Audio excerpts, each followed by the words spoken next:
ತರುವಿನ ನೆರಳು ಕೊಡುವಂತ ಸುಖವು ಕೊಡುವನು ಕೃಪೆಯ ದಿನವು.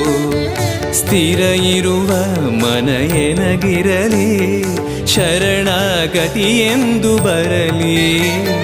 ಭಗವಂತನ ಪ್ರಿಯ ಮಗನಿವನ ಸಾರಿ ಬದುಕು ಇರಲಿ.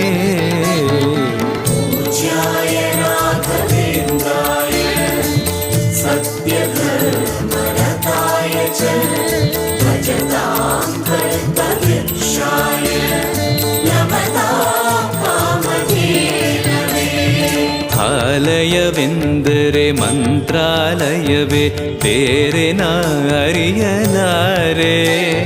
ರಾಜನು ಎಂದರೆ ಶ್ರೀ ಗುರು ರಾಜನೇ ಮತ್ತು ನಾ ತಿಳಿಯಲಾರೆ. ಆಲಯವೆಂದರೆ